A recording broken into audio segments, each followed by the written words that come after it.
Assalamualaikum warahmatullahi wabarakatuh. Berjumpa lagi di acara Pojok Sehat MPK.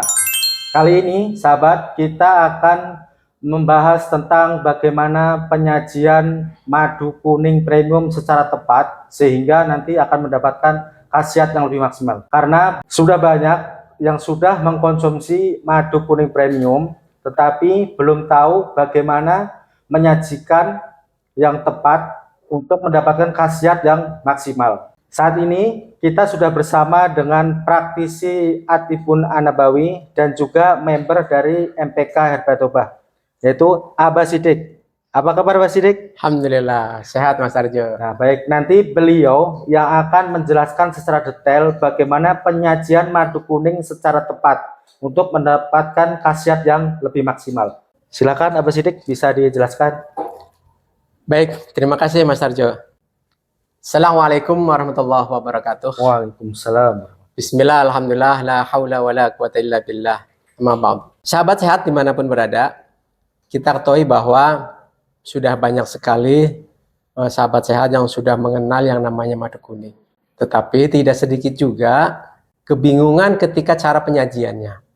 Sebetulnya penyajiannya bagaimana sih, kan gitu ya? Ya, betul Pak. Jadi ada beberapa kaidah penyajian. Yang pertama, bisa diminum langsung, bisa diseduh dengan air panas, bisa diseker ya, dimasukkan dalam botol terus dikocok. Kemudian selanjutnya adalah didiamkan. Jadi habis diaduk, kemudian didiamkan minimal 6 jam. Untuk apa saja?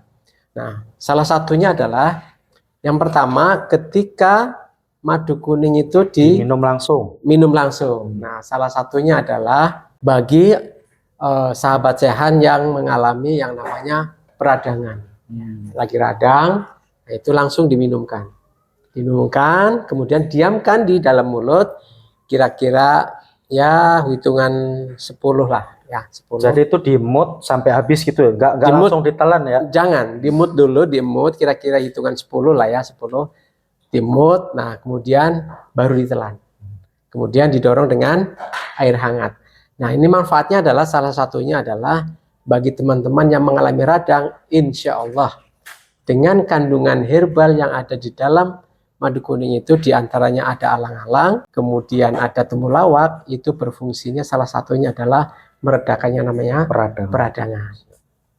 Nah, kemudian apalagi di situ ada yang namanya kayu manis. Kita tahu kayu manis ini adalah antibiotik yang sangat luar biasa. Nah, ini anti racun nih. Nah, ini bagus sekali. Nah, ketika kita radang biasanya di situ ada bakteri. Nah, ini bakteri inilah dinetralisir oleh kayu manis. Seperti itu Mas Tarjo. Oh iya Bah, jadi ketika tadi Abah sebutkan diminum langsung, itu berapa sendok Bah minumnya langsung itu? 1 sendok aja, cukup sendok makan. Sendok. Iya, cukup 1 sendok makan. Ya, kemudian didiemin sampai habis. Kira-kira 10 hitungan lah ya, 1, 2, 3, 4 dimut lah seperti itu. Baru kemudian ditelan.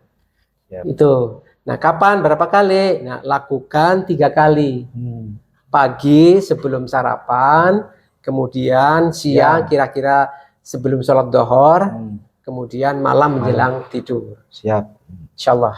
Terus yang kedua yang disebutkan juga bisa diseduh dengan air panas mendidih Bah. Itu seperti apa? Baik, ketika madu kuning ini diseduh dengan air panas, kemudian pengkonsumsian diseruput, itu salah satu manfaatnya satu, ketika kita mengalami kesulitan ketika susah penyerapan.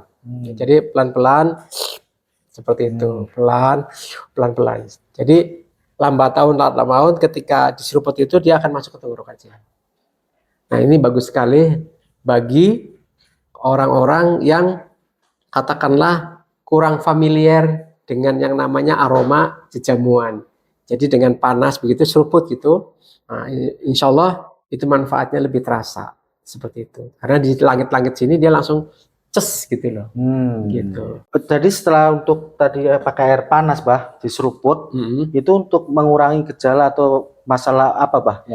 Biasanya adalah ketika kita habis bepergian kena angin ya. Angin terlalu banyak, seperti kita berkendara, kemudian ditambah lagi kena hujan. Dingin kan? Nah, dingin. Nah, kita butuh energi nih. Energi kan, menghangatkan, iya, memanaskan iya. ya. Jangan menggunakan yang hangat, tapi gunakan seduhan dengan air panas, air panas yang kemudian diseruput Kayak seperti minum kopi ya. gitu. Itu akan menikmati sekali seruput. Gitu. Jadi energi itu pelan-pelan masuk tuh, menghangatkan tubuh yang tadinya kebanyakan angin sehingga badan terasa kedinginan. Nah, lambat laun setelah mengkonsumsi madu kuning dengan seruput itu, lambat laun akan mengalami peningkatan suhu menjadi hangat. Ini yang terakhir Bah, yaitu penyajian dengan didiamkan atau dibikin infus water Bah. Itu buat apa tuh? Baik sahabat sehat, di antaranya adalah salah satu manfaat dibikin infus, salah satunya adalah kesulitan penyerapan. Jadi orang tuh kadang-kadang ketika minum, ya memang kita kan sering suka melihat tuh ada orang makan kangkung, ya kan, tahu-tahu keluarnya kangkung lagi kan gitu ya. Ini kan ada gangguan usus halusnya. Nah, salah satu untuk mengatasinya adalah dengan menggunakan infus water seperti itu. Jadi pelan-pelan. Dan juga bisa juga kepada para sahabat yang mungkin ketika mengkonsumsi madu kuning ini diminumkan ini agak kesulitan, mungkin karena di sini ada permasalahan menggunakan alat gimana, itu bisa digunakan yang namanya infus. Bisa dimasukkan ke selang ya. Misalkan di rumah sakit ada tuh kayak makanan melalui selang kan, itu bisa dimasukkan seperti itu. Jadi pengganti ketika kita secara normal minum langsung ini bisa menggunakan media infus. Nah, kemudian berapa lama? Yaitu setelah diaduk kemudian didiamkan minimal 6 jam. Minimal 6 jam, nah baru atasnya diminum. Ampasnya jangan diminum. Nah, ini akan membawa efek yang luar biasa sebagai detok daripada usus halus kita, memperbaiki. Insya Allah. Baik, demikian yang telah dijelaskan Abah Sidik.